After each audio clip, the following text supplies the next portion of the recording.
Bom, boa noite, todas e todos. Estamos começando aqui a terceira aula do curso Aproximações entre Arte e Território Urbano, na Pequena África Carioca.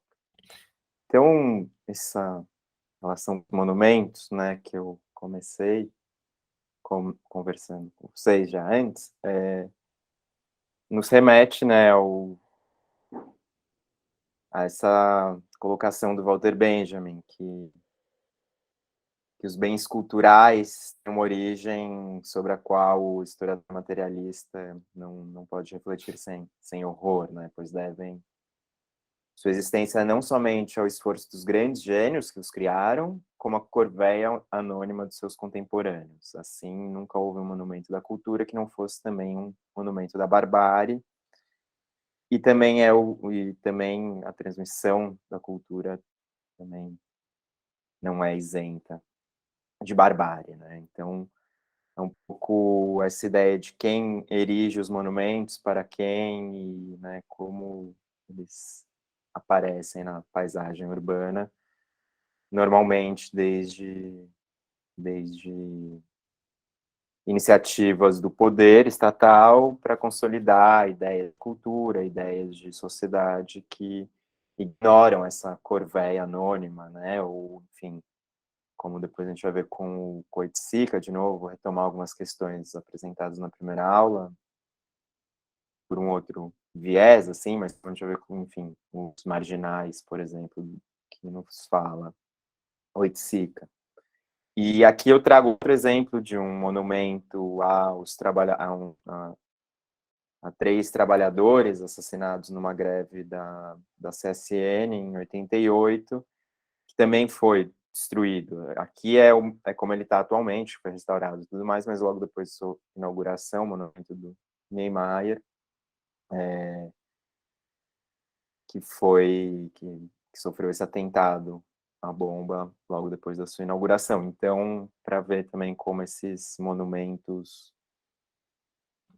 a qualquer população subalterna, qualquer revolta que escape ao programa estatal, né, o programa do poder, também é rapidamente violentado e não se conforma, né, na paisagem como algo digno de estar ali, de valor e tudo mais, como são os monumentos oficiais.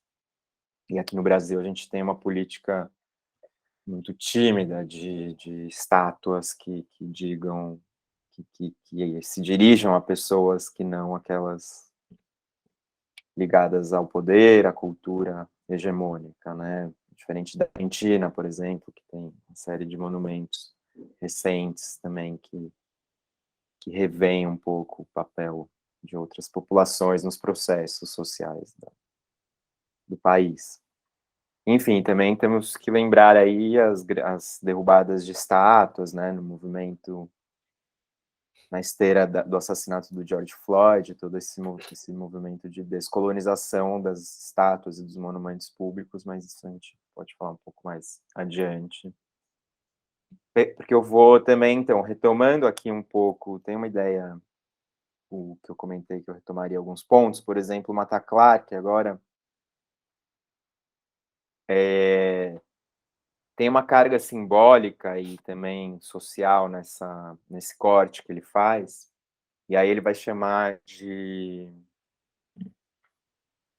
non-humantal, ele vai falar, né, essas obras não monumentais, uma expressão de lugar comum que se contrapõe à grandiosidade e pompa das esculturas arquitetônicas, né, mas que seriam essas estruturas típicas que têm certos tipos de identidade histórica e cultural,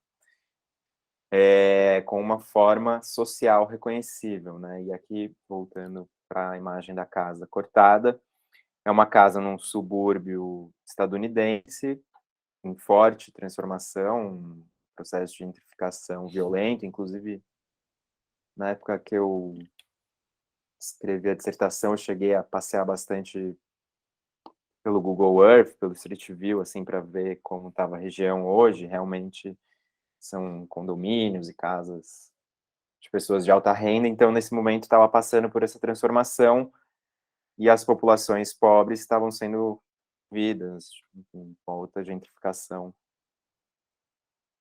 Para nossa discussão, né, a gentrificação é um resultado, ou às vezes até uma imposição dos poderes públicos, e é muito importante também para entender essa relação dos monumentos com as cidades. Mas, enfim, e aí esse corte simbólico também tem uma ideia dessa comunidade cindida, comunidade partida, né, que está sendo essa violência que está sendo imposta a essa comunidade, cujos, enfim, também sempre ligados às lógicas de produção da cidade capitalista, né, com os especuladores querendo que seus terrenos valorizem, expulsando as populações de baixa renda para abrir caminho para a valorização desses terrenos, que nos Estados Unidos é algo muito violento. Já vou voltar nisso. E aqui, de novo, voltando aos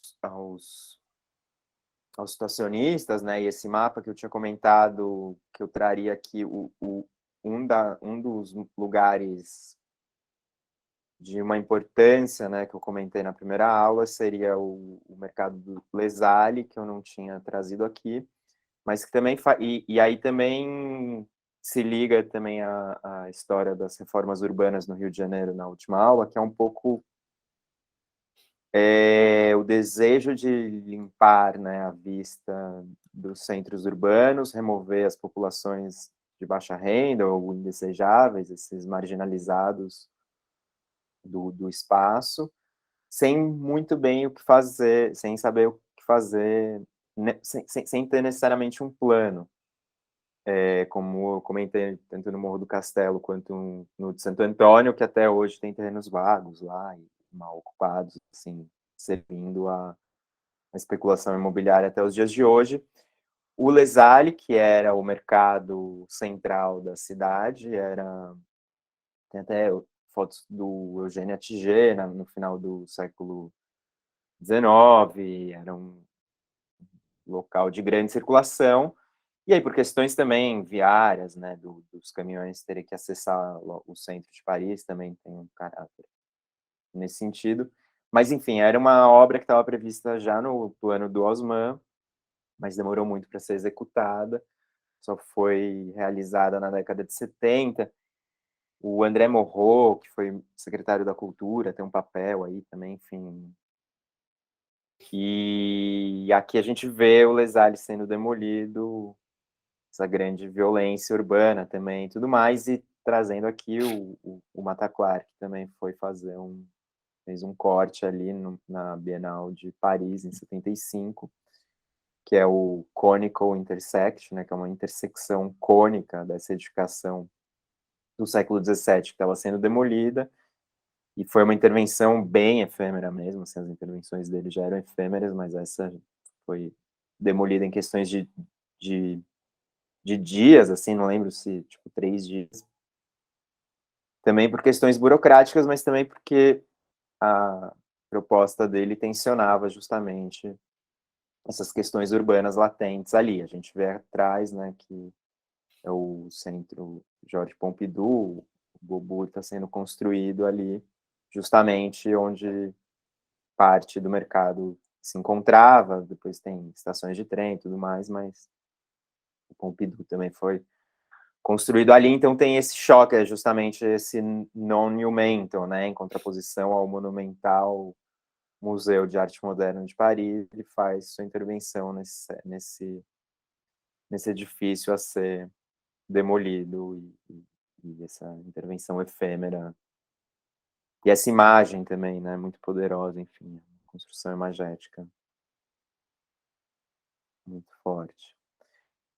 E aí, se a gente volta também para outro que eu já tinha indicado no começo do curso, que é o Christoph Wojcicki, aqui com suas Homeless Projection, que eu também citei a Rosalind Deutsch, né, em outro sentido, na ideia da esfera pública e a arte site específica como tensionadora do consenso no espaço público urbano e tudo mais, né? Então, só que no livro o Agorafobia, que eu comentei que está traduzido em português, são artigos independentes, mas ele está reunido num livro que é o Evictions, que tem, se não me engano, a produção social do espaço como subtítulo.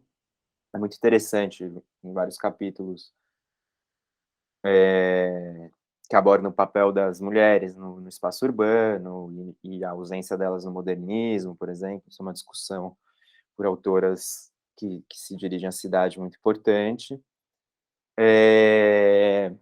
E aí o argumento que ela traz no Agorafobia começa enfim, no começo do livro, que é os primeiros capítulos, onde ela vai falar sobre o trabalho do Bodixco, sobretudo essas projeções de pessoas sem teto em, em monumentos históricos dos Estados Unidos, que, na verdade, a proposta inicial dele era para Union Square, em Nova York, na virada dos anos na virada dos anos 70 para 80 estava passando por uma série de obras urbanas justamente para por umas questões, enfim, Nova York passou por uma grande crise fiscal, chegou à beira da falência um pouco antes, e um pouco também ligado que eu comentei em relação ao Mata Clark, né, revalorização do Sorro, também a região da Union Square teve um perfil habitacional muito transformado, de pequenas fábricas para uma classe média mais corporativa, ligada ao mercado financeiro, também as dinâmicas do mercado internacional. Mas o que ela vai falar é que se coloca ali nessa reforma urbana, nessa época, uma visão estética de arquitetura e desenho urbano, apelando, né, aos sentimentos, a restauração de capítulos selecionados da história daquela região, uma história completamente idealizada de um passado glorioso, né? Então, seriam essas ideologias estéticas que instrumentalizam como forças determinando o uso, a aparência, a propriedade dos espaços urbanos de Nova York e apresentando suas atividades como a restauração desse passado glorioso, sem levar em conta os moradores tanto sem teto, que habitavam a Union Square, quanto também aqueles que perderam as suas casas por conta das reformas urbanas da região, novamente também pensando no Rio de Janeiro, né, as reformas urbanas que nunca contemplam a produção de habitação de interesse social, e algo que se reproduz na história das reformas urbanas do Rio de Janeiro até hoje, né? Então é essa produção de um discurso estético que constrói, né, uma história distorcida da arquitetura e do urbanismo da região, oferecendo ilusões de uma suposta tradição contínua e estável que seria simbolizada por formas estéticas transcendentais, sobretudo os monumentos e alguns edifícios do entorno, né? E aí ela vai falar que o Wodixko usa o mesmo terreno e os mesmos marcos arquitetônicos, porém de uma maneira radicalmente diferente daquela preconizada pelo poder estatal naquele momento, né?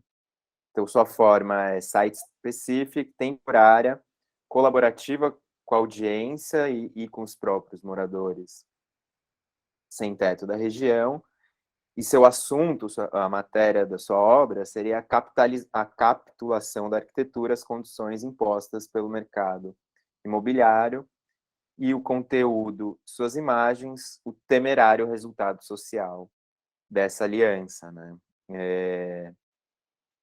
E, e como comentei, por um lado, enquanto o planejamento urbano hegemônico afirma que essas propostas irão recuperar uma suposta harmonia social fundamental, que teria sido perturbada por questões econômicas e sociais ao longo do tempo, o projeto de Wodixko ilumina as relações sociais prevalentes de dominação e conflito que esse planejamento tanto facilita quanto ignora. Espera aí, alguém aberto.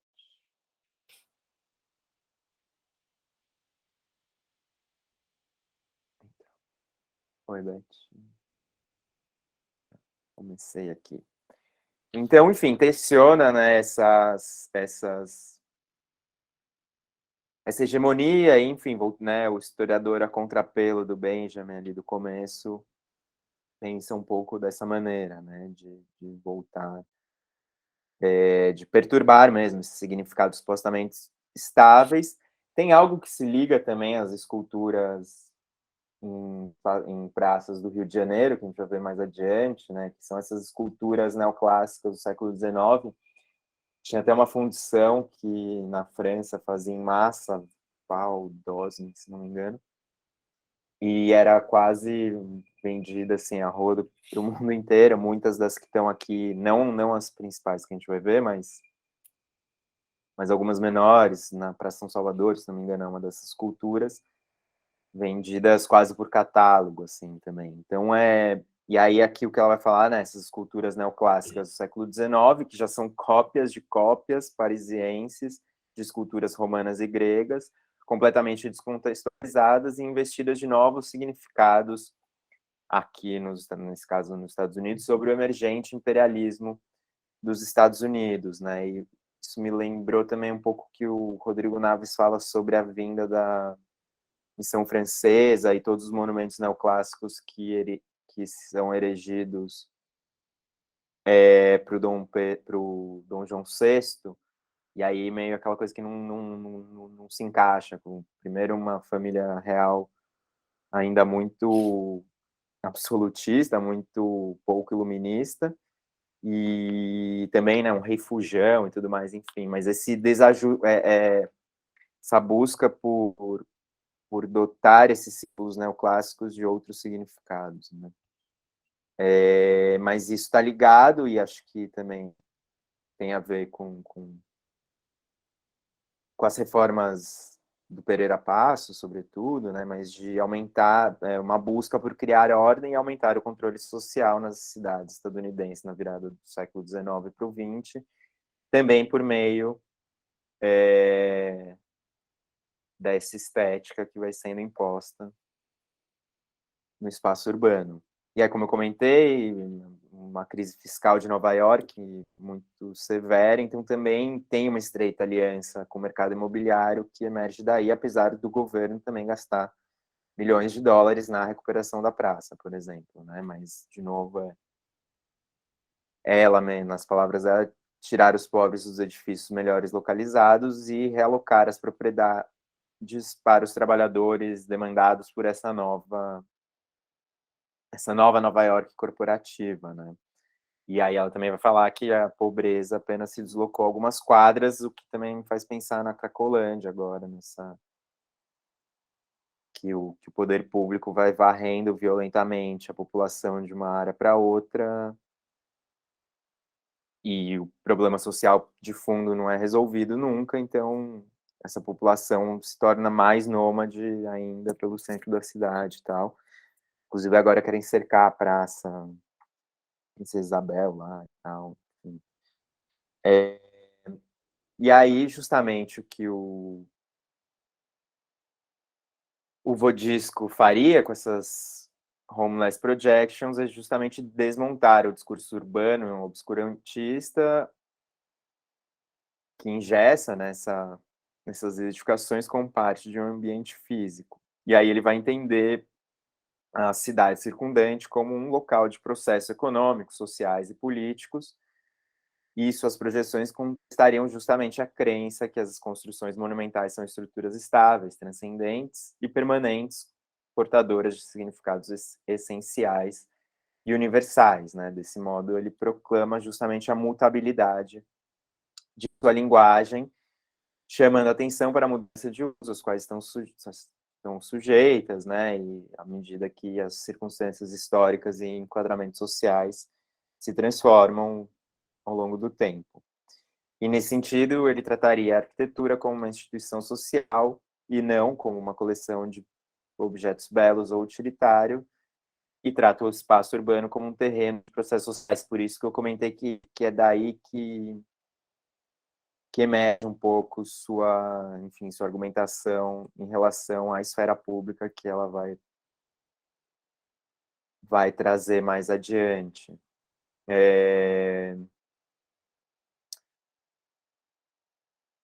Então, um pouco isso em relação ao Vodisco, mas é justamente desestabilizar esses monumentos, né, impedindo que suas mensagens essas mensagens autoritárias continuem sendo veiculadas, e ao mesmo tempo ela vai falar que são projeções sobre projeções, porque também tem toda uma projeção simbólica oficial sobre esses monumentos, né.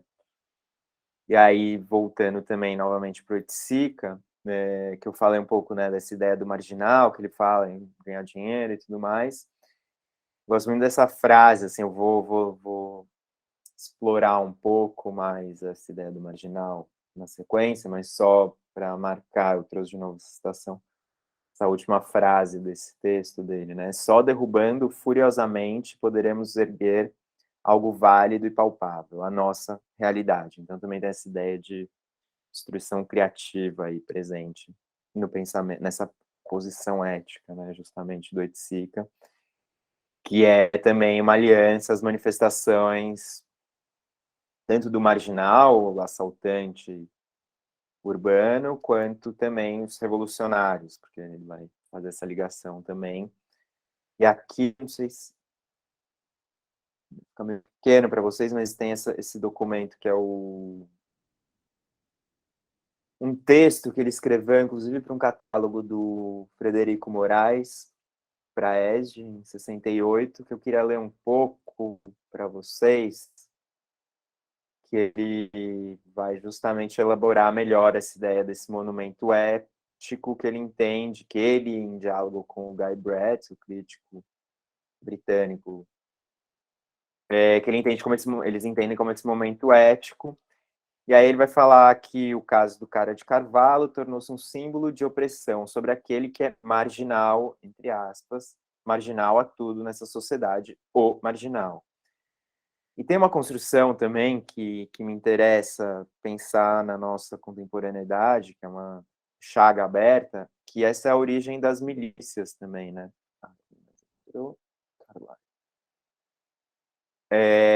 O assassinato do Cara de Cavalo está ligado à Escuderie Lecoq, né? Que é um embrião das milícias no Rio de Janeiro.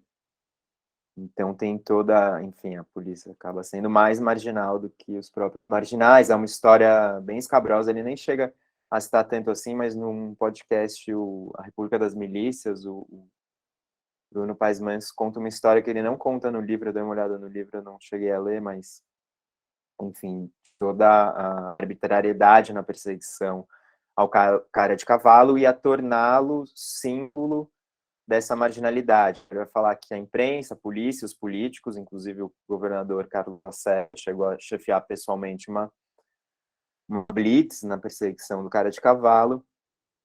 Ele vai falar que sujeira opressiva, em síntese, elegeu o Cara de Cavalo como bode expiatório, como inimigo público número 1, como já tinha feito em 62 com Mineirinho e depois com Micosul. Tudo isso no governo Lacerda, que se tornou o símbolo da opressão social policial, inclusive com o caso dos mendigos afogados, etc. Tinha uma política também de levar a população de rua e afogar no Rio Guandu, se não me engano, e que demorou para ser descoberta. Assim, era como se fosse a assistência social passa recolhendo moradores de rua e levava e acabava matando e jogando no Rio Guandu, até que uma mulher consegue escapar, denuncia esse processo, assim. E aí ele vai falar também, Cara de Cavalo foi, de certo modo, vítima desse processo. Não quero aqui isentá-lo de erros, não quero que tudo seja contingência, não em absoluto. Pelo contrário, sei que, de certo modo, foi ele próprio o construtor de seu fim. Quero mostrar que originou a razão de ser de uma homenagem, a maneira pela qual essa sociedade mostrou toda a possibilidade de sua sobrevivência, como se ele fosse uma lepra, um mal incurável. Imprensa, polícia, bandidos, políticos, a mentalidade mórbida e canalha de uma sociedade baseada nos mais degradantes princípios, como a nossa, colaboraram para torná-lo o símbolo daquele que deve morrer, e digo mais, morrer violentamente, com todo requinte canibalesco.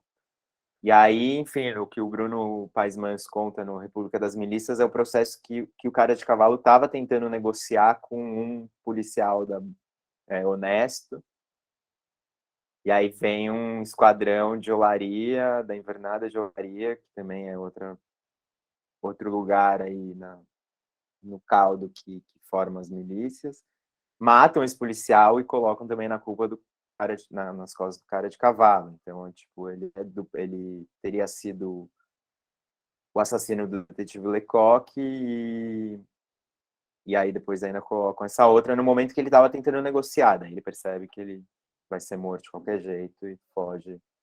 Mas ainda, enfim, isso spoiler de outro curso que eu darei em breve. Mas aí ele vai falar justamente que o motivo-chave para o assassinato dele foi o assassinato do detetive Lecoq e do Esquadrão da Morte, organização policial que envergonharia qualquer sociedade de caráter, composta de policiais, assassinos e degradados, que até hoje milita por aí, com outras pessoas e outros nomes. E ele fala que é como que um gozo social nisso, mesmo nos que se dizem chocados ou sentem pena.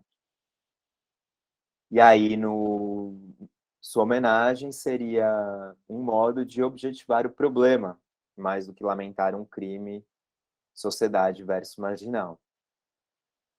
Qual a oportunidade que têm os que são, pela sua neurose autodestrutiva, levados a matar ou roubar, etc.? Pouca. Ou seja, a sua vitalidade, a sua defesa interior, a sobrevivência que lhes resta, porque a sociedade mesmo, baseada em preconceitos, numa legislação caduca, minada em todos os sentidos pela máquina capitalista consumitiva, cria os seus ídolos anti-heróis, como animal a ser sacrificado.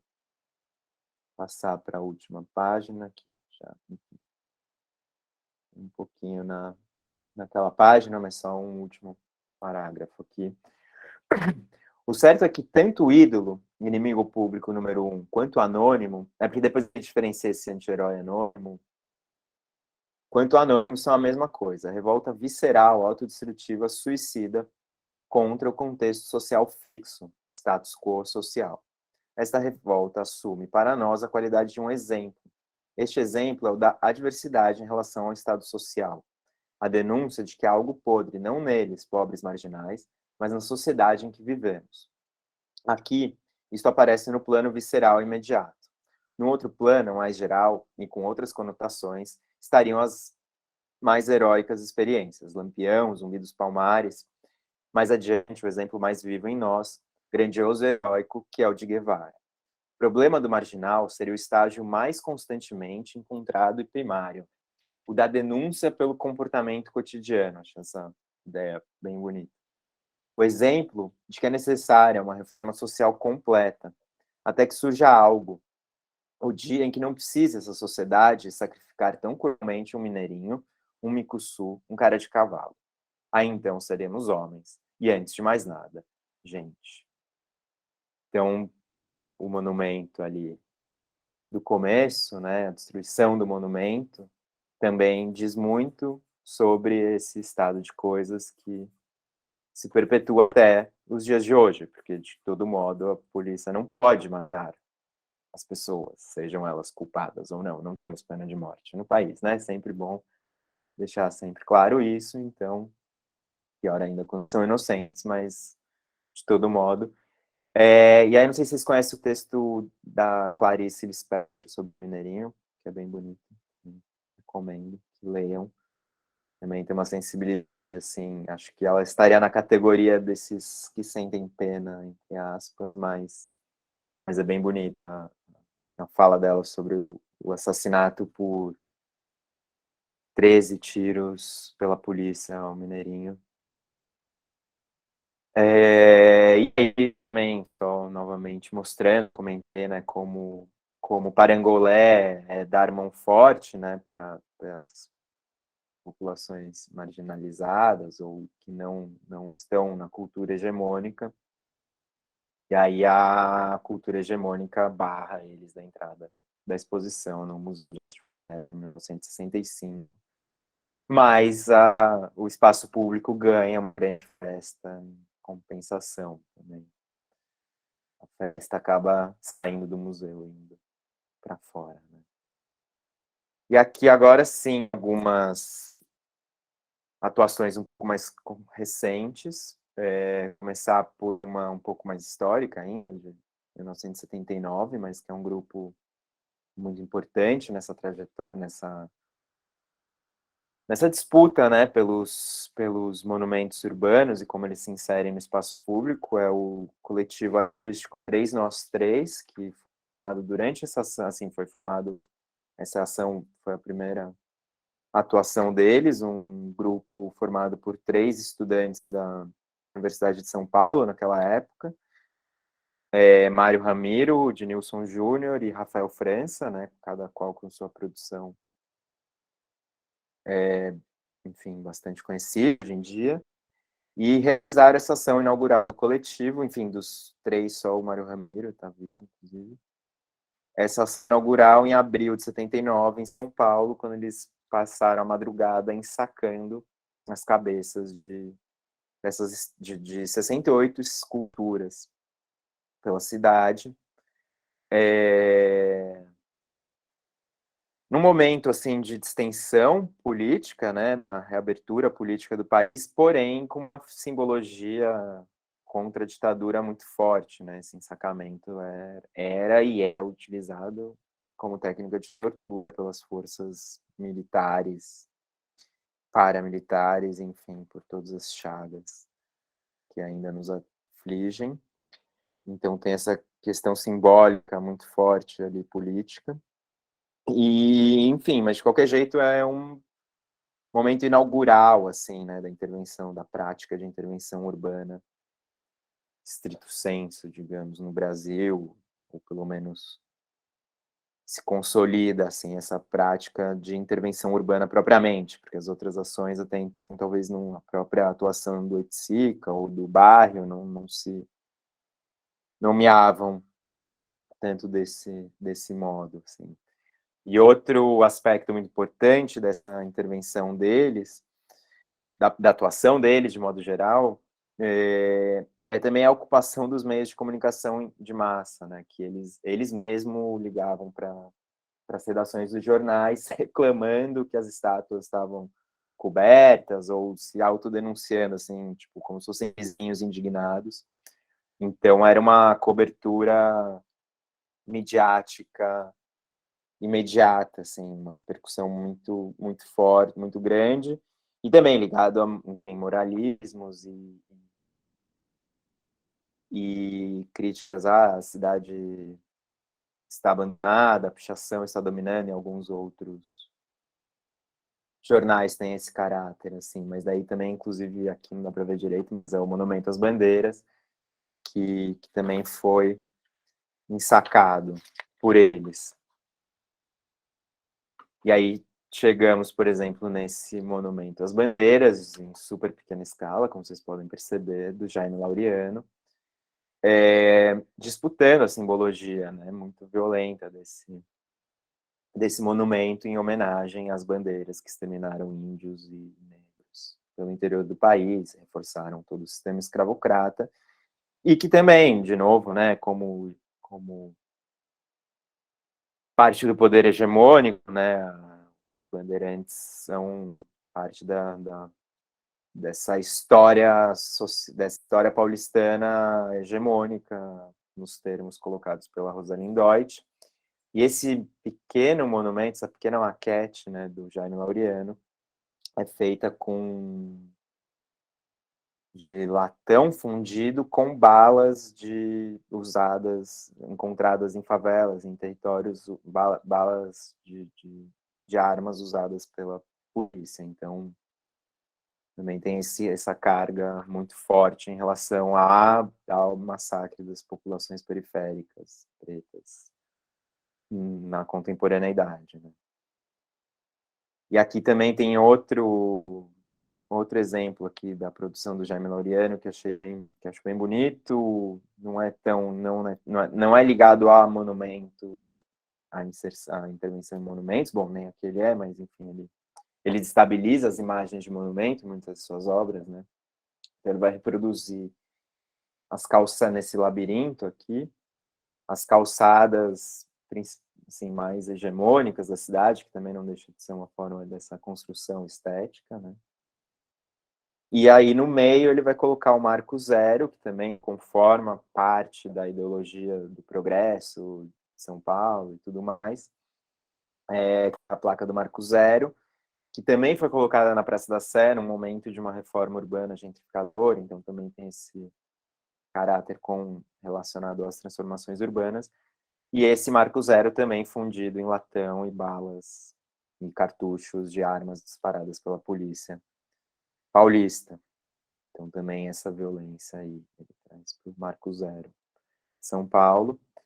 E aí também essa desestabilização magética, né, realizada pelo artista indígena Denilson Baniwa, que vai projetar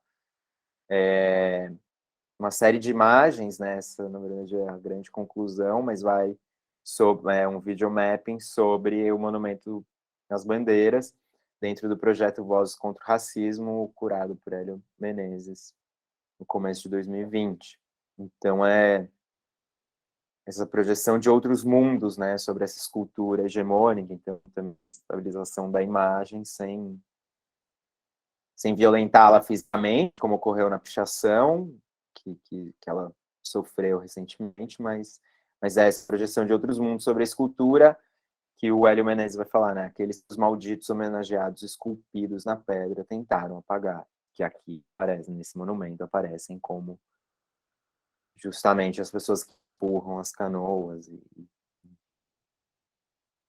Então, essas populações escondidas nesse processo de violência contra, enfim, colonial, né? Então, é descolonizar mesmo, né, os monumentos. E aqui outras projeções que ele realizou um pouco antes de São Paulo, esses petroglifos na selva de pedra, né? Então, acho também interessante que ele trazer uma memória pré-histórica, assim, brasileira, e se colocar, enquanto indígena, como herdeiro também desses produtores de petroglifos ou pinturas rupestres, nesse caso, associado à sua própria identidade indígena contemporânea, enfim, da sua própria cultura.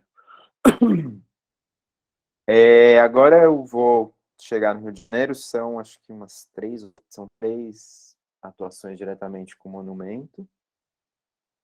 A primeira delas é uma realizada o ano passado pelo Chico Fernandes, Eu Sou Eu e o Cavalo Não É Meu, né? Que ele, no auge da segunda, já me perco aqui, mas acho que é a segunda onda, né?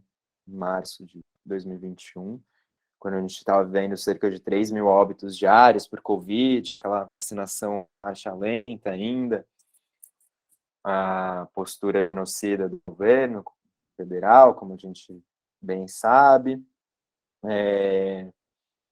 Ele subiu pelado no monumento ao General Osório, né, na Praça 15 aqui do Rio, e gritou, entre outras frases, contra o governo, em favor da liberdade artística e de expressão, em favor de medidas sanitárias e proteção à população.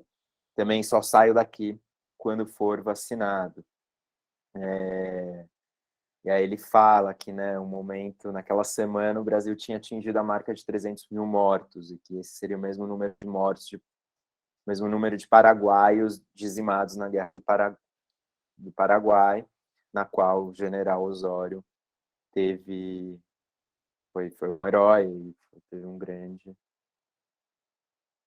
papel. Conhece o trabalho do Pedro França, não, Beth? Se quiser, pode abrir o microfone. Do Pedro França sobre os monumentos. Ou se quiser, pode falar depois, mas preferia. Eu tô num lugar muito barulhento, É, muito barulhento. Mas o Pedro França é um artista paulista.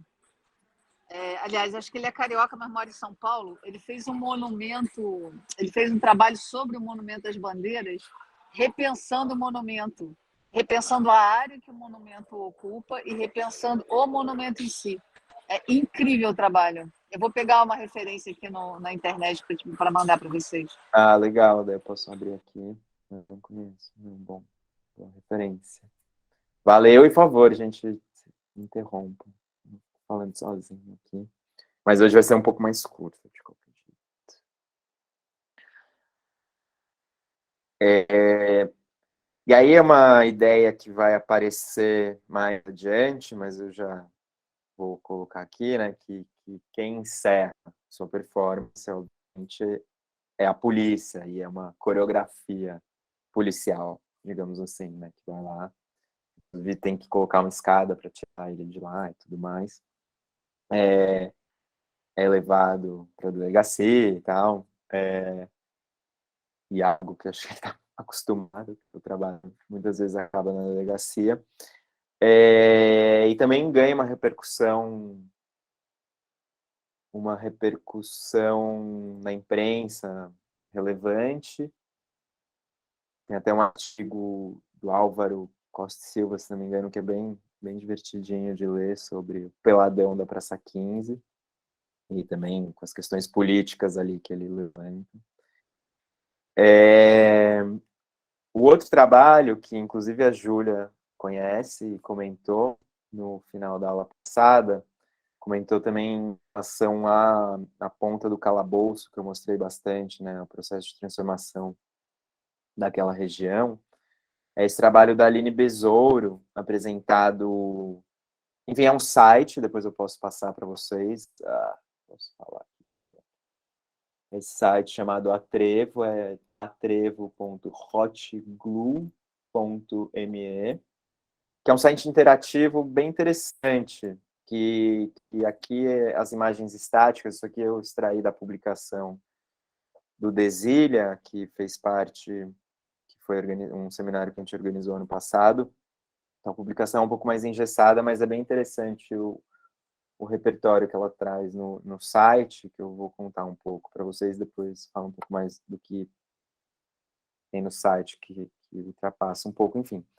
Ela vai falar que é uma ação de memória ou de contação de histórias sobre uma região específica. Ela é muito ligada, a sua pesquisa se dirige muitas vezes à memória da ditadura militar. E aí ela se deparou certo dia, quando ela estava nesse trevo aqui, em frente ao Santos Dumont, aqui, né, no aterro do Flamengo, no começo do aterro, que o trevo tinha uma pequena placa ali, que nomeava esse trevo como estudante Edson Luiz.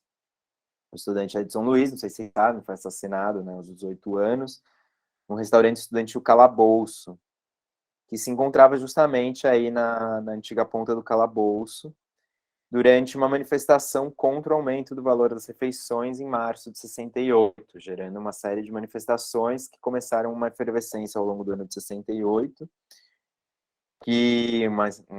extensas mobilizações contra a ditadura, que acaba levando ao recrudescimento do regime por meio do AI-5, né, no final de 68. Então, é uma das primeiras grandes... o assassinato pela polícia, né, do Edson Luiz, gera uma série de manifestações que vão escalando ao longo do ano e tudo mais, mas uma das primeiras grandes reações ao regime militar. E aí ela traz uma série de outras imagens, assim, que no site é mais interessante navegar, que é a Quinta da Boa Vista, por exemplo, até, sim, o próprio restaurante estudantil, e imagens aí das manifestações, da repercussão e tal. E tem uma questão em relação à própria ponta do calabouço, como a Júlia tinha lembrado, e eu recomendo ter um textinho da tradutora do Brás Cubas, se não me engano, uma americana brasilianista, que ela vai tentar retraçar um pouco essa história, que a região do calabouço tinha esse nome, pois ali estava o primeiro, preciso até de conceituar, um calabouço, onde os escravizados eram espancados pelo Estado a mando dos seus senhores, né? Porque, teoricamente, havia uma humanidade nesse regime escravocrata, e supostamente os senhores não poderiam castigar os seus escravos segundo algumas leis, as leis para inglês ver, porque a maioria dos escravizados chegavam no calabouço já bastante machucados, mas enfim, aí era também essas relações, né, privadas enfim, a própria polícia funcionando como milícia de algum modo, né, enfim, esse é o papel da polícia de defender a propriedade privada, né, então os senhores de escravo pagavam uma soma para seus escravizados serem açoitados ali, né, nesse calabouço, que se encontrava justamente do lado do Morro do Castelo, na ponta do calabouço, onde hoje é o aeroporto Santos Dumont, que por um breve momento também chegou a ser chamado de aeródromo do calabouço. E aí hoje em dia, com as obras do VLT e tudo mais, essa placa também desapareceu, não tem nem mais a menção ao Edson Luiz aí na região, então ela vai também explorar um pouco essa memória e tentar trazer a lembrança do Edson Luiz, principalmente. Novamente, né, morto pela polícia protestando contra o valor da refeição na espécie de bandejão que era o restaurante do calabouço, né? E aí no site ela traz também, aproxima inclusive com o assassinato da Marielle, a quebra da placa da Marielle pelo ex-governador, né, e pelo Rodrigo Amorim, né, também um deputado que confunde essas figuras aí, enfim, não, também nem sabe. Mas, enfim, aproxima também com essas questões contemporâneas e tudo mais. Vale a pena dar uma navegada, é uma navegação super interessante também. E aí, finalmente, a imagem, né, de capa da divulgação do curso, a Jambi da Silva, né, que vem realizando essa série de gestos de descolonização simbólica dos monumentos públicos, né? A maioria deles em homenagem a extermínios das populações indígenas ou negras e tudo mais, né? Aqui é aquele realizou em volta da estátua da Princesa Isabel, a série chama De Volta, né? Então tem esse caráter de recuperar monumentos ou públicos também. E a primeira que ela realizou foi na Praça Tiradentes, na estátua do Pedro I. Tem um caráter também que eu até gostaria de conversar um pouco com ela, em ver também essa simbologia, porque primeiro é um grupo muito grande de pessoas, né, de parceiras ali de trabalho dela, amigas, colegas e tudo mais, que então tem uma ideia coreográfica, depois eu vou falar da conceituação que ela faz, a ideia de coreografia e como ela mobiliza essa ideia de coreografia. Então, já tem essa coreografia inicial, que não sei se vocês conseguem ver aqui, os planos são coloridos, né? Porque são roupas que ela coleta, que ela encontra por aí, roupas usadas, então tem essa carga também de roupas que já foram usadas, que aí ela enche de gasolina e taca fogo, fazendo esse gesto de retomada simbólica desses monumentos, né? E aí também outras ações que ela fez mais recentemente, também na mesma estátua do Dom João VI ali, não, mas enfim, na Praça 15 também, mais próximo ali a ação do Chico, né? E essa coreografia não necessariamente culmina nisso, mas é algo que subjaz, que é importante nesse roteiro coreográfico, que não é roteirizado, na verdade, apesar, enfim, ela vai chamar essas ações dela de coreografia e a sua própria atuação artística como coreográfica. Ela vai falar que é um codinome para processos com seres vivos, sejam pessoas, raízes, tubérculos, monumentos, professores, críticos de arte, policiais, entre o campo da arte e o campo da sociedade. Então, essa coreografia atravessa todos esses seres, né, desde os tubérculos até os policiais, rasgando entre o campo da arte e o campo da sociedade, assim, né? Então, é uma coreografia que, claro, começa semanas antes da ação, propriamente, e só acaba quando todos os seus comparsas chegarem em suas casas tranquilas. Ela vai falar, mas começa semanas antes mapeando também a movimentação da polícia na região e para entender o tempo de ação que elas podem ter ali para executar a ação. Aí ela foi levada para a delegacia quando ela fez Isabel, em Copacabana. E aí ela usa também justamente a ideia de coreografia como álibi para sua ação, porque ela vai vestida com essa camiseta, não serei bicha preta presa por arte. E por baixo ela tem a cópia da lei número 5.429 do município do Rio, dizendo que danças e outras artes de rua podem ser realizadas no espaço público, e esse é o álibi que ela usou para o delegado, ao dizer que estava fazendo uma coreografia, que era um coletivo de uma pessoa só. Porque ela fala, vou lembrar que o Rafael Braga foi preso com um pinho-sol na mochila. O que eu, uma bicha preta afeminada, faria com 10 litros de gasolina na mochila? Também não vou dizer que é política. Quando eu estou fazendo arte abstrata, estou fazendo arte política também.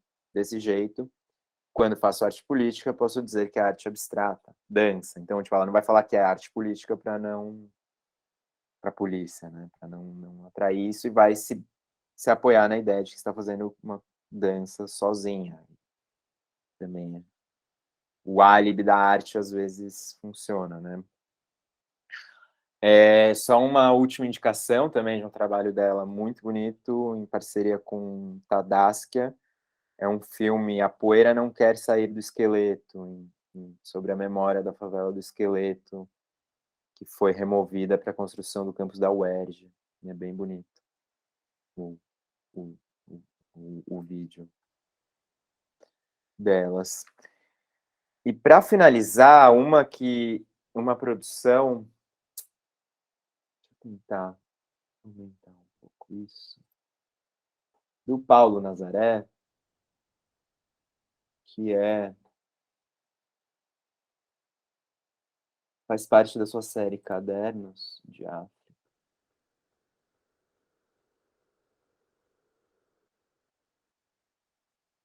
E eu acho esse trabalho dele, essa série, bem interessante no sentido de aproximar a identidade das cidades brasileiras com, com as africanas, né? Com a herança africana que está presente nas nossas cidades.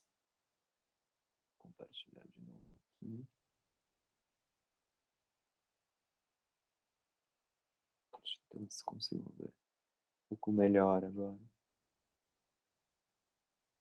Que é aproximando Lagos, na Nigéria, o território nigeriano, né, nesse mapa, com a região da Pequena África e o Cais do Valongo.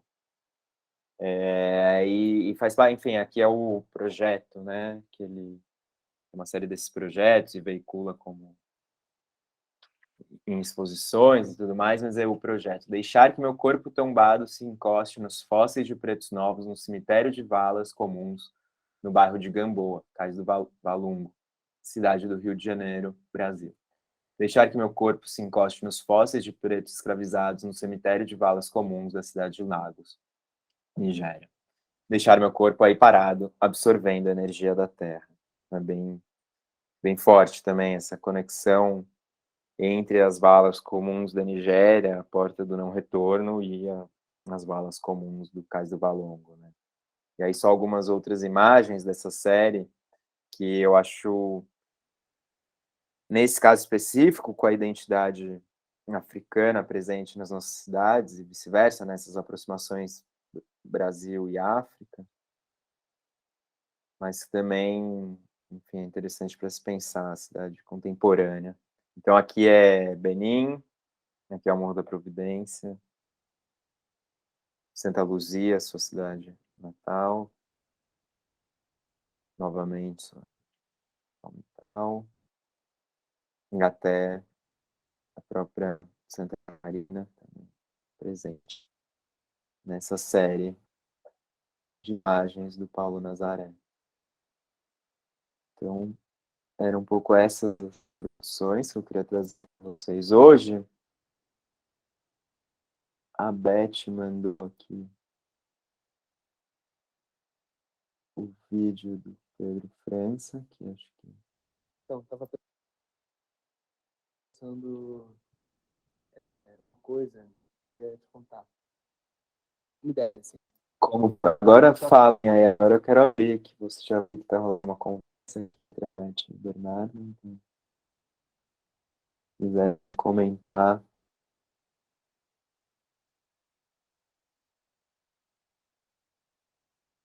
Primeiro ouça com o Bernardo, primeiro ouça vídeo sem assistir nada. É porque o Pedro faz uma descrição, eu nem sei se foi esse o vídeo que a Beth mandou, mas ele faz uma descrição, tipo um áudio do WhatsApp, né? Como se ele estivesse contando, assim, a ideia do trabalho. Aí a gente propôs isso num grupo que eu fazia acompanhamento crítico, foi super legal para os artistas, assim, para quem produz, fazer esse exercício de ouvir, né? Uma descrição que é muito visual, assim. Não vou falar os motivos, mas, assim, enfim, cada um foi para um lugar, sabe? Porque ele fala umas coisas que deixa meio dúbio, assim. Então, acho interessante também ouvir o vídeo, né? Sem ver, porque ele ilustra, né? O áudio, mas... Ela mandou dois aqui, um é na varanda, ensaio visual, o outro é justamente o que ela tinha comentado, Ibiritaquera, que é retomando uma 3D, retomando um pouco a configuração da região do Ibirapuera e Monumento às Bandeiras, pelo que eu estou vendo aqui.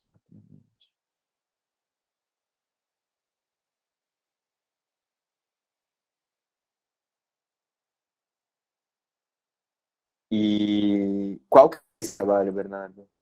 Lembra? Estava falando de... Oi, desculpa, cortou para mim o... Qual é o trabalho que você recomendou escutar primeiro? Seria um desses? Seria esse Biritaquera, talvez? Não. É o primeiro, que tem... Agora eu vi aqui, são 6 minutos, 6h45.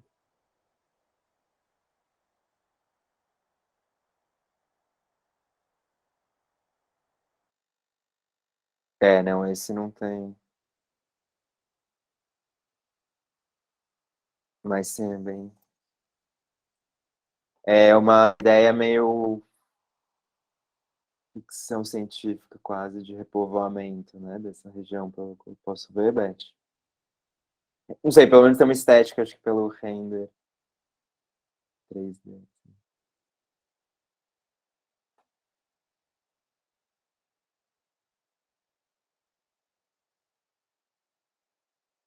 Tá aqui, posso ver um pouquinho.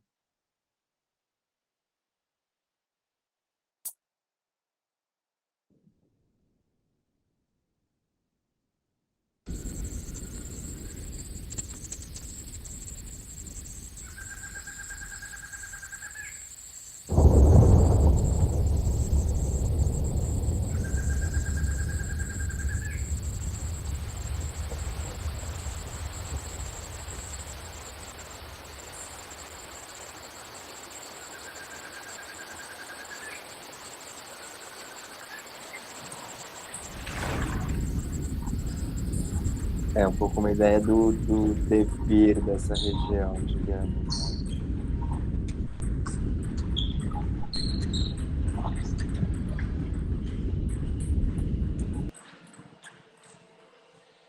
Beth, você estava falando alguma coisa? Eu achei que...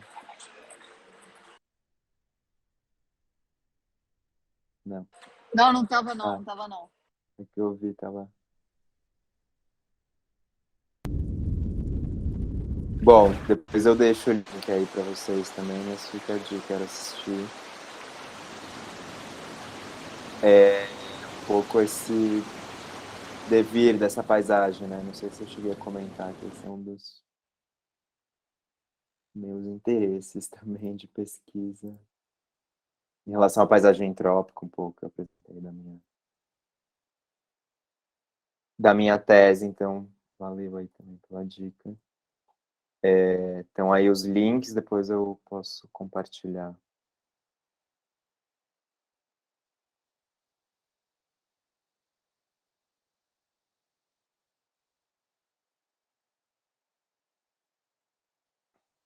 Querem fazer algum comentário da aula, das aulas, de modo geral? Da aula, perguntas, curiosidade? Eu queria fazer uma colocação curiosa. A Prefeitura do Rio divulgou um edital para lá de esquisito sobre aquisição de monumentos públicos.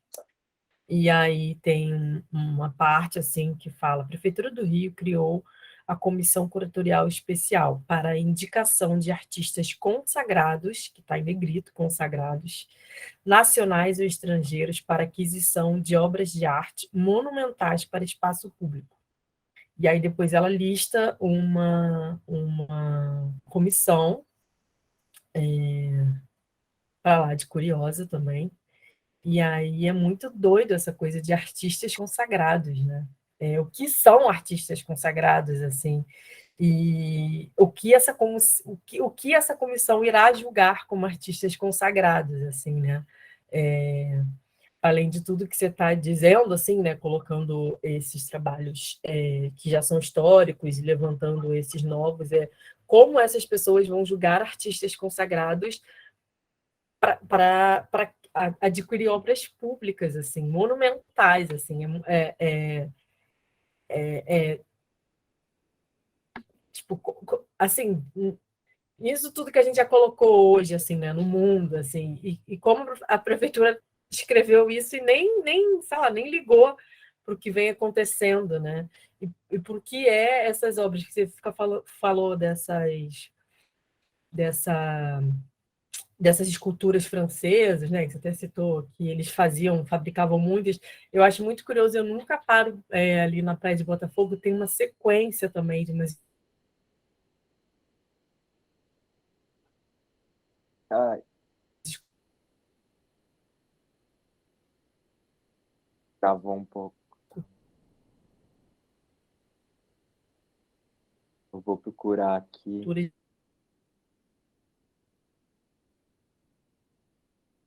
De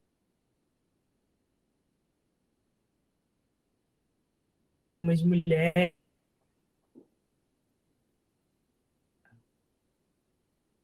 Tá, só espera. Assim, Travou.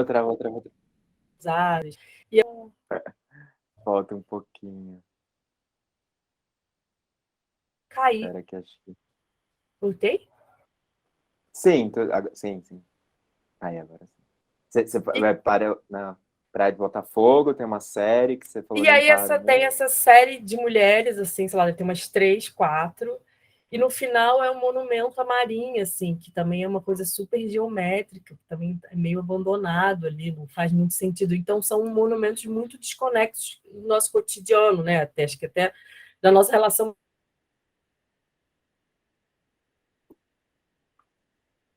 com aqueles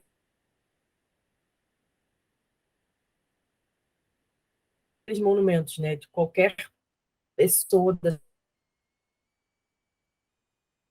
que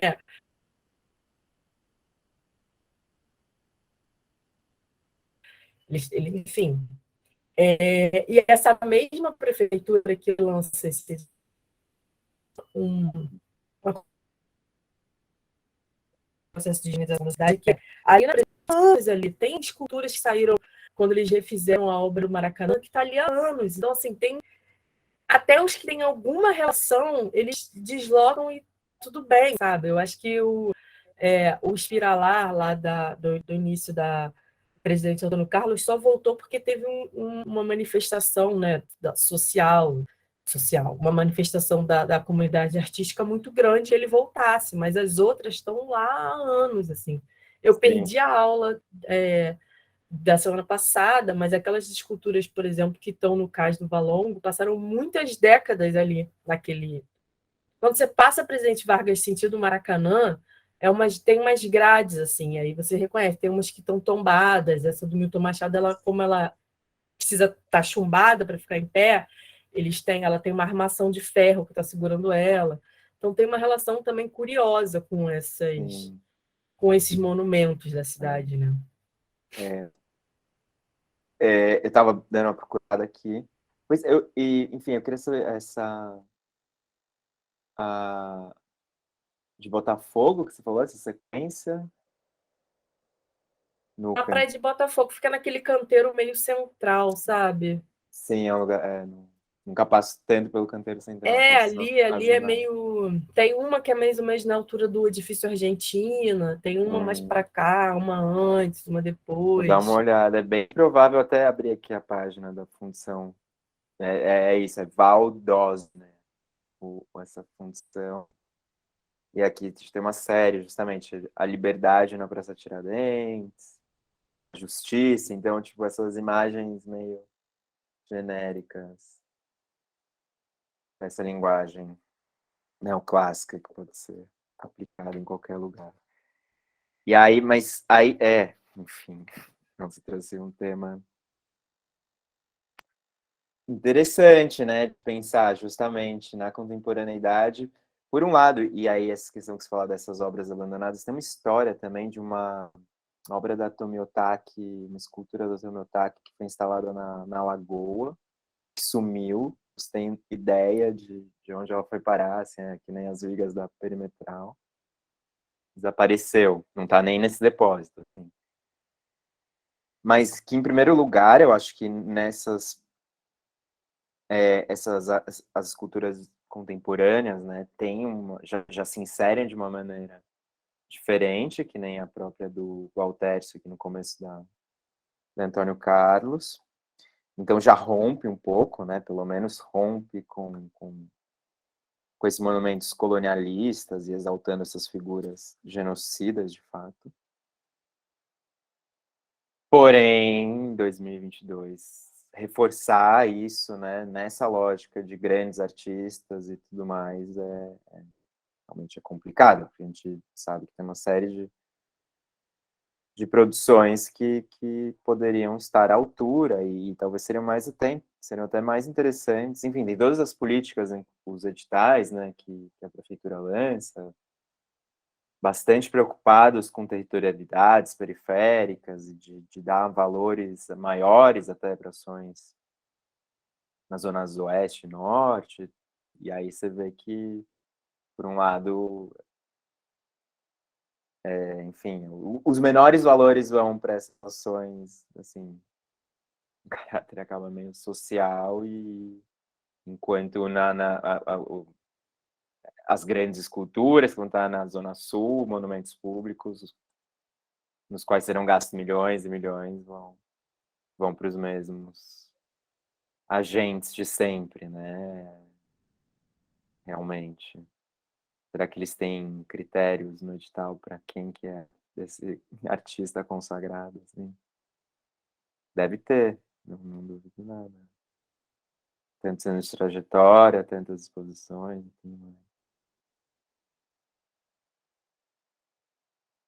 Mas realmente eu vi essa...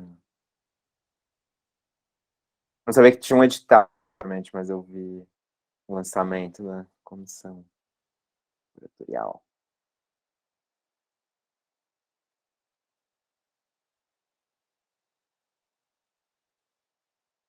E tem um outro trabalho que eu lembrei também, da Gada Quiomba, que fez uma instalação que se chama O Barco, enfim, é baseada no poema dela, e aí ela faz uma leitura, né, baseada nesse poema, e com umas madeiras queimadas, assim,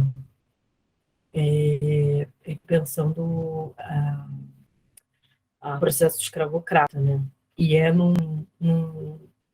numa parte que, se não me engano, é uma beira de rio, é uma beira de mar, em Portugal. E é muito interessante que assim que eu vi esse trabalho, depois vocês dão uma procurada, se chamou Barco, eu lembrei daquele monumento que tem em Lisboa, que se chama o Padrão das Navegações, eu acho que se chama. Que acaba me remetendo também um pouco a esse do monumento das as bandeiras, mas que é interessante porque ela acaba devolvendo, os dois acabam falando da mesma coisa, né, que é a imagética do barco, de formas completamente diferentes, assim, né? Cada um acaba contando uma versão da mesma história, né? Que é essa coisa de padrão, primeiro que esse nome é bem, bem complexo, né? Padrão de navegações. E aí ela responde com a escravidão, né? O padrão, ele é associado à escravidão. E aí como ela desdobra esse barco, assim, que é bem bonito, assim. Depois vocês dão uma olhada. Vou procurar esse trabalho especificamente, não conheço. O padrão do descobrimento tem um que lembra mesmo o monumento das bandeiras, assim, mármore, assim, mas e acho que deve ser algo não tão antigo, né?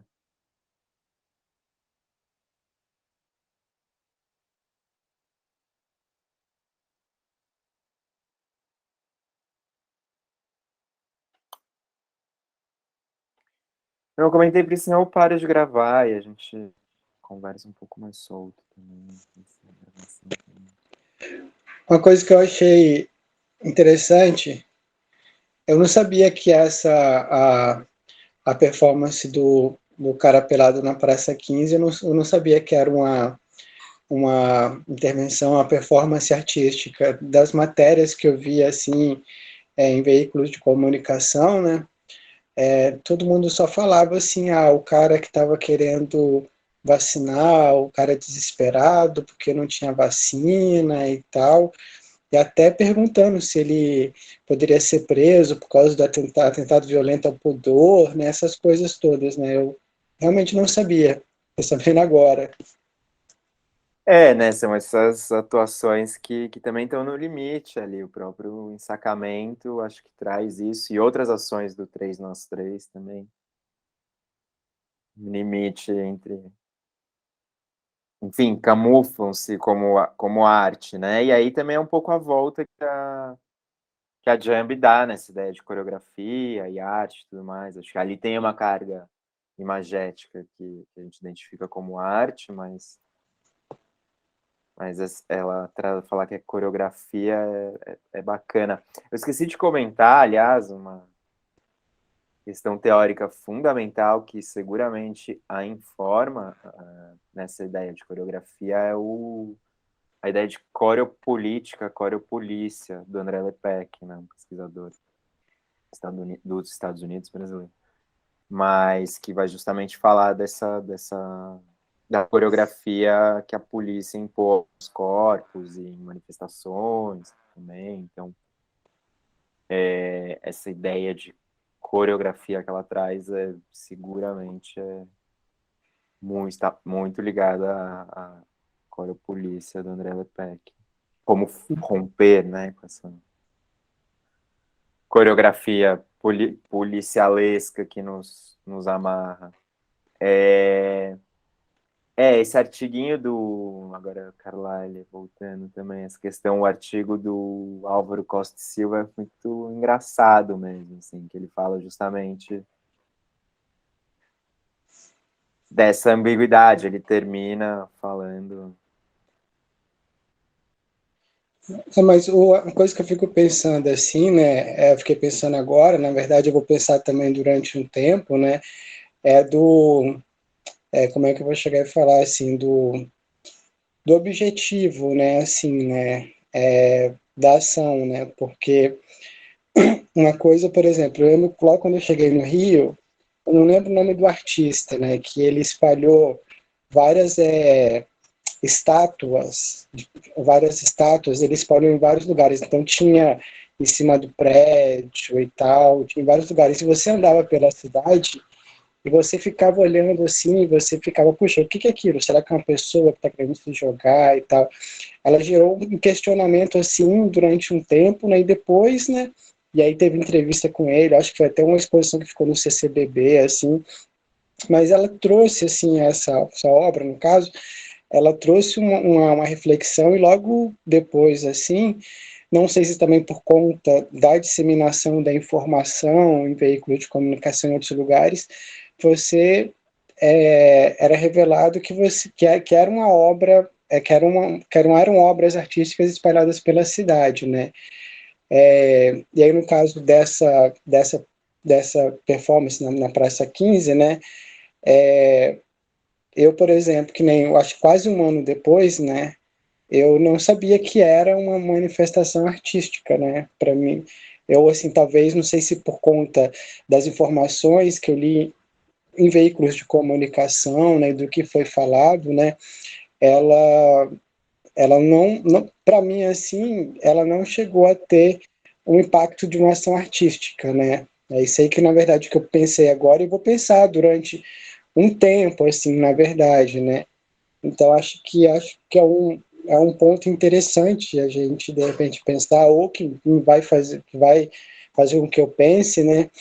Talvez desse limite, né? Assim, né? Dessa fronteira, né? Entre uma manifestação artística que ela se propõe não ser só uma manifestação naquele momento, né? Mas depois aquilo reverberar, mas reverberar como uma ação artística, né? Não como ou uma ação artística junto com um ato político, né? Ou não só como um ato político, ou então como uma ação, entre aspas, maluca, né? De uma pessoa que estava querendo se vacinar para a Covid, né? Não sei, é só uma coisa que eu estou pensando agora e eu vou continuar pensando durante um tempo, né? Sim, a Beth soprou aqui, Anthony. Como é? Gormley. O nome do artista que ele citou é o Anthony Gormley. Sim, sim. Que são circuitos também, né, Carlyle, eu acho que a gente tem que pensar, assim. Eu lembro dessa exposição, de fato. Também já morava aqui. No caso do Anthony Gormley, primeiro é um circuito com muito dinheiro hegemônico e que pode se espalhar pela cidade, ter essa presença na cidade. Dessa maneira que não deixa de ser monumental, apesar de ser esse monumento estranho, não é esse monumento histórico colonialista hegemônico, mas é monumental pela sua presença na cidade. E que cria esse chamariz para exposição no CCBB, assim. Então, eu acho que tem nesse sentido de que tem, em paralelo a essas esculturas, tem uma grande exposição acontecendo lá, e que vai ganhar um espaço na mídia completo. A narrativa será veiculada pela mídia de maneira completa, inclusive porque faz parte,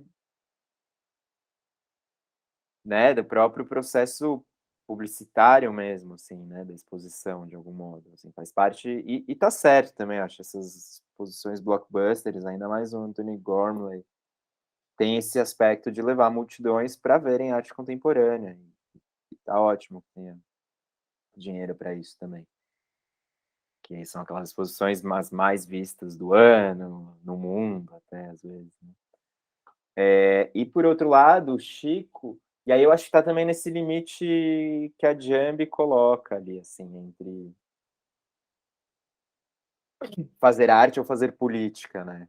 Porque sim, num primeiro momento, o Chico está fazendo política, se a gente for né, no cara, só no cara com o megafone em cima da estátua. Daí pelado já causa uma. Mas por que ele tem que estar pelado? E aí sim, aí conhecendo a produção deles, falar, não, tá, porque o cara é o cara que anda de moto pelado, é o cara que engatinha na praia pelado, o cara que se joga no esgoto pelado. Então, quem conhece um pouco a produção dele já entende, mas realmente é um círculo bastante restrito. E é uma produção que não vai alcançar essa repercussão. Então, acho que esse sentido da inserção midiática vai ser sempre enviesada. Inclusive, o artigo aqui do Álvaro Costa e Silva traz justamente essa ambiguidade, falar, suspeitou-se a princípio que o cidadão fornido de carnes tivesse se demorado a almoçar no escondidinho, no Beco dos Barbeiros ou na Toca do Baiacu, na Rua do Ouvidor. E neles, tem um tom assim meio cronista do século XIX, e neles tivesse se demorado também a beber cervejas, vinhos e licores, mas não. Apresentava a voz clara, a cara limpa. Aliás, limpo de corpo inteiro, como se pôde comprovar a distância, mas eu estava procurando. Tem um momento que ele fala: Peladão da Praça 15 mostrou coragem que falta ao governador. Em busca de vantagem política, o bolsonarista Cláudio Castro é contra tomar medidas mais duras para conter a transmissão do vírus e o colapso dos hospitais. Ele se desentendeu com o prefeito Eduardo Paes, que está a favor dela.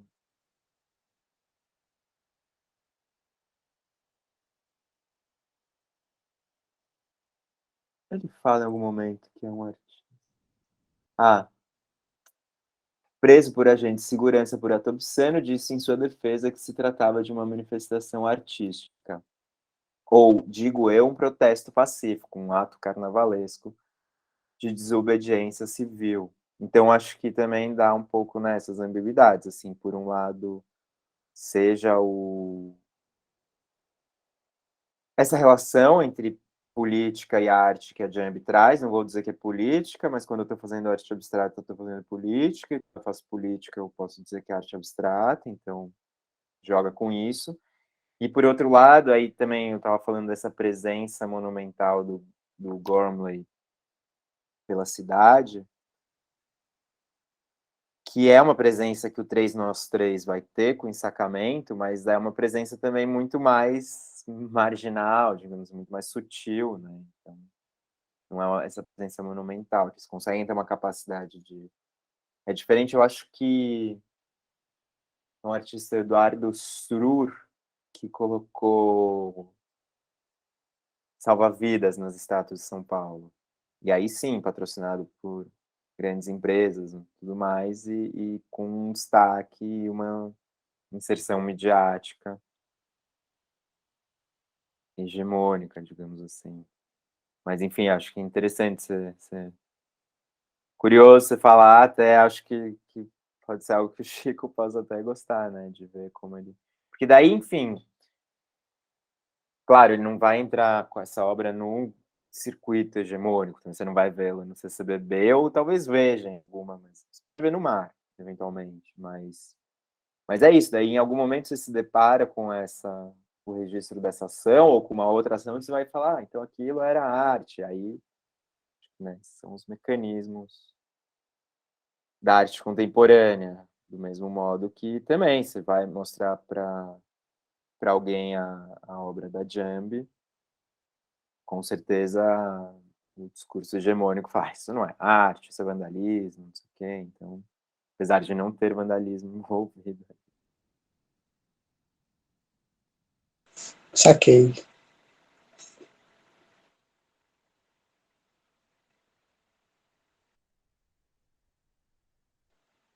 Eu vou até revisitar, tipo, as matérias, assim, que foram publicadas na época, assim, e tal, para ver se, enfim, eu sei que nos veículos de comunicação a maioria só falava mesmo sobre a pessoa que queria tomar vacina, mas eu vou fazer uma pesquisa melhor, assim, e tal, né, para, enfim, porque eu fiquei, me chamou bastante atenção agora isso, assim, para refletir, né.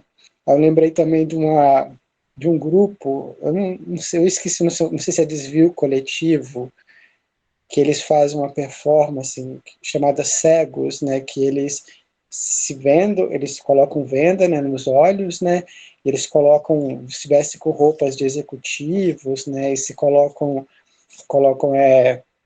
lama, assim, no corpo, né, eles saem andando pela cidade, né, e saem andando um pouco, eles vão andando devagar, né, andando devagar, eles param em alguns lugares, eles olham, assim.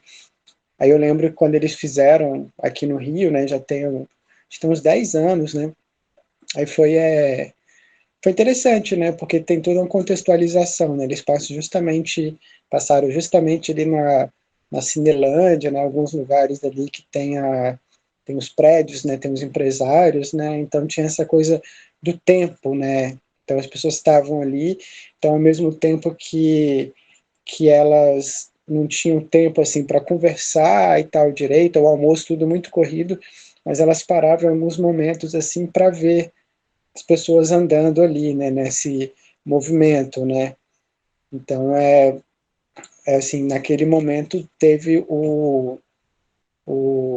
a contextualização, né, de um evento artístico, né, e aí, enfim, né, eu lembrei desse caso, né, porque deu impacto em mim, né, e esse cara, o cara pelado ainda não tinha dado, mas agora eu já vou pensar de outra forma também, enfim.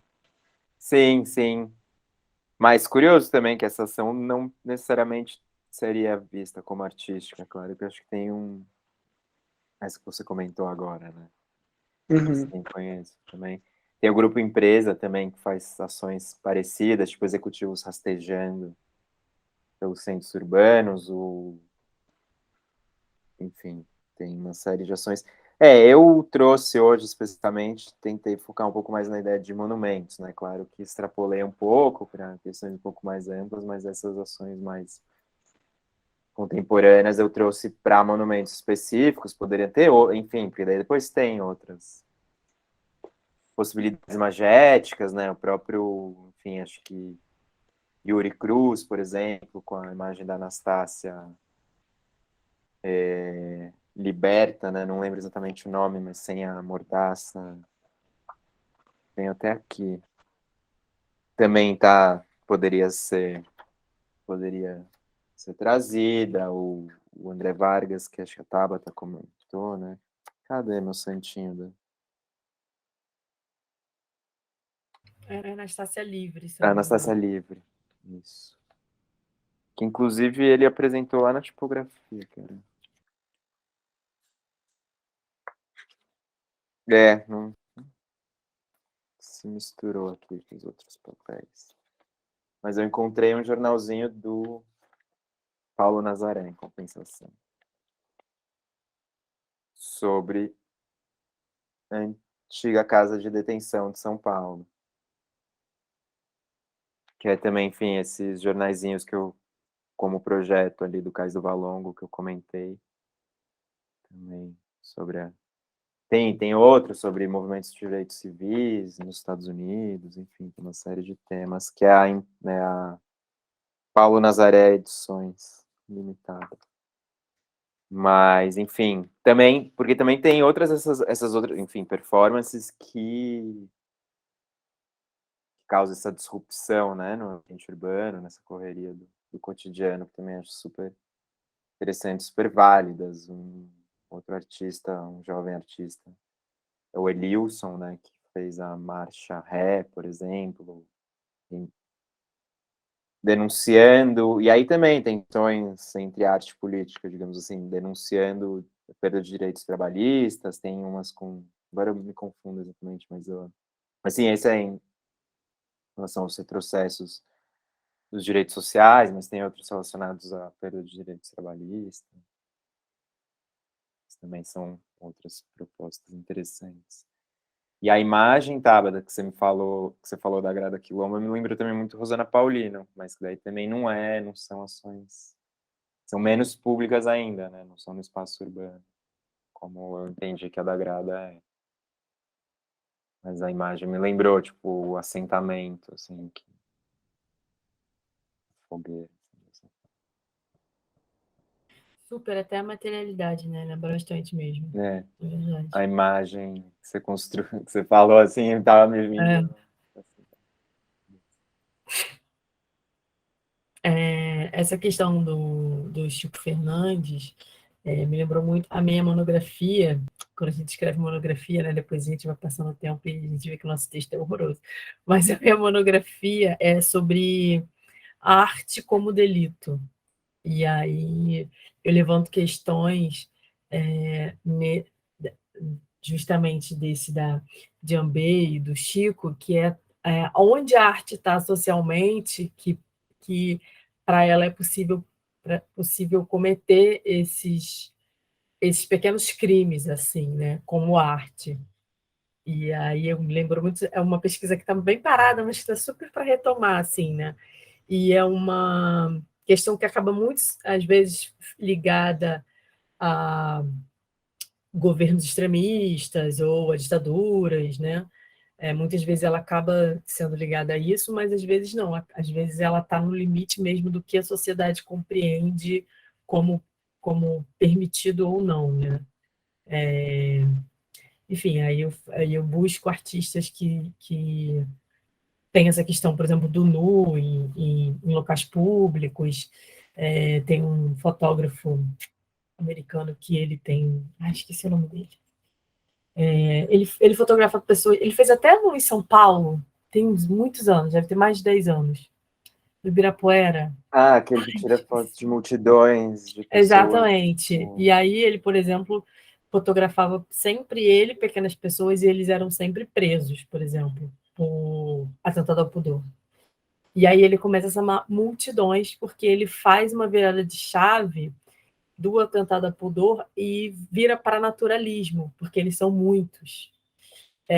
E aí ele começa a conseguir fazer esses trabalhos, mas mesmo assim ele sempre fotografa quando ele vai para praças muito centrais em períodos muito cedo. Então, às vezes, é 5 horas da manhã, 6 horas da manhã. Então, mesmo podendo, né, sendo permitido, ainda tem esse pudor, né, esse pudor social, né, de liberação. Enfim, eu fiquei pensando muito nesse trabalho, assim, e nesse lugar, né, que a arte ela é sempre permitida. E eu notei aqui sobre esse que eu não conhecia, dela ter falado essa questão da lei, né, dela ter esse aval da lei, de permitir que Isso. ela... É bem interessante. É bem interessante, isso é o álibi, né, o salvo-conduto, digamos assim, ainda mais sabendo que seu corpo é visado pela polícia e tudo mais, você já está sujeita. Mas ela tem também, isso que eu estava até comentando um pouco com o Bernardo antes, não só as suas comparsas de ação, mas também até advogados que vão junto, eventualmente, para ajudar se tiver algum problema. Eu estava procurando aqui, Carlyle, e acho que tem a ver também com o que você estava falando, Carla. Um texto, o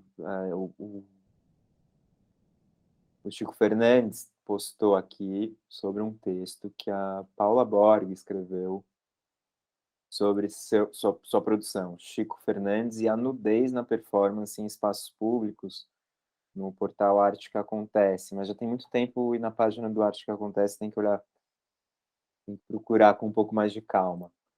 Mas justamente aqui a descrição que o Chico faz mês passado, Paula Borg escreveu esse texto, fiquei muito feliz. Recomendo a versão completa publicada no site Arte que Acontece, em que ela discorre sobre o paradoxo que é haver uma nota do MPF que diz que ações artísticas não são crimes se não contém lascividade sexual, mas a lei cobra uma multa. Deve ser, enfim, na verdade, que ações artísticas que envolvem nudez, né? Mas se não contém lascividade sexual, não tem. Eu acho que deve ter a ver também com a ação no MAN de São Paulo, né?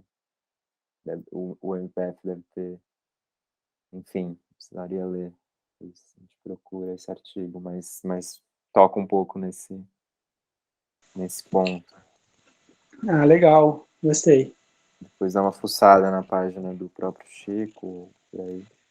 E sim, realmente, né? Não sei se eu cheguei a comentar, mas o álibi da arte é bem interessante de você usar a carteirada de artista,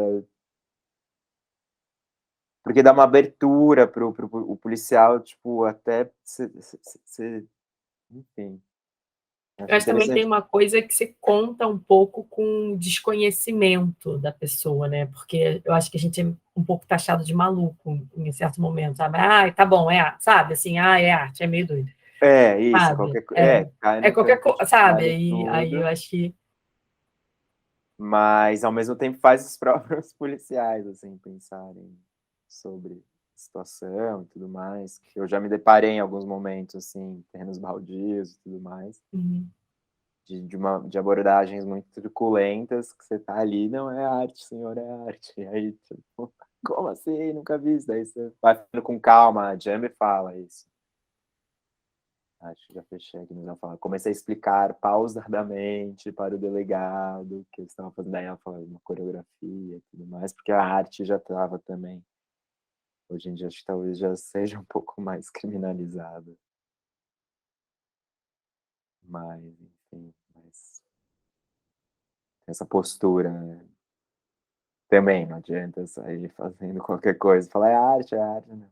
E eu estava lembrando a arte como delito também, e voltando aí aos parangolés, e o Lorival Cuquinha com o roubo do parangolé, que também é uma ação de arte como delito, muito boa.